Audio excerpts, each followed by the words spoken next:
sicer so to nenujni reševalni prevozi. Se pravi, kot veste, je novela ZZVZZ-T ukinila dopolnilno zdravstveno zavarovanje. Dopolnilno zdravstveno zavarovanje, ko je bilo uvedeno za zavarovanje doplačil in je krilo doplačila pri veliko zdravstvenih storitvah. Za tiste storitve, ki so bile bolj pomembne, je dopolnilno zdravstveno zavarovanje krilo manjši del, recimo 5%, 10%.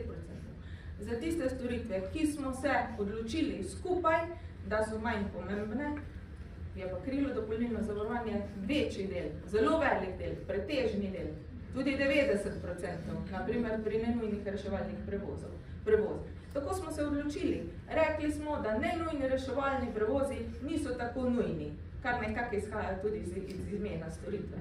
Zato smo rekli, kriti so v 90% iz dopolnilnega zdravstvenega zavarovanja.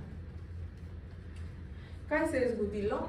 Če pogledamo naslednji slajd in tale grafikon, vidite te črtice oziroma te okvirčke, ki kažejo plan za nenujne reševalne prevoze. Gor stolpci pa kažejo realizacijo.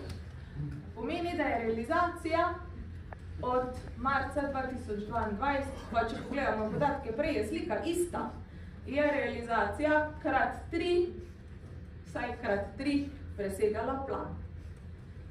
Kako si lahko to razložimo?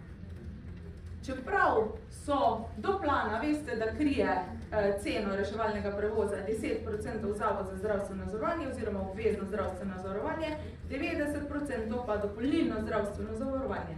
Nad planom deleža 10% iz OZZ-ja ni več.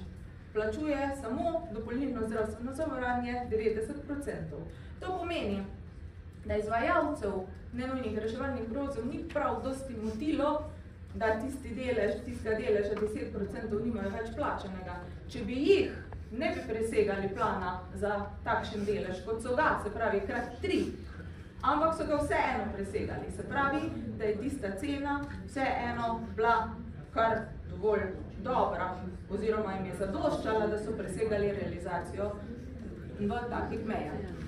Pomislimo na druge zdravstvene storitve, kjer je bil delež iz DZZ-ja krit 10%. Tam se izvajalcem najbrž ni splačalo presegati plana, ker bi izgubili 90% iz obveznega zdravstvenega zavarovanja, zato so se plana bolj ali manj držali.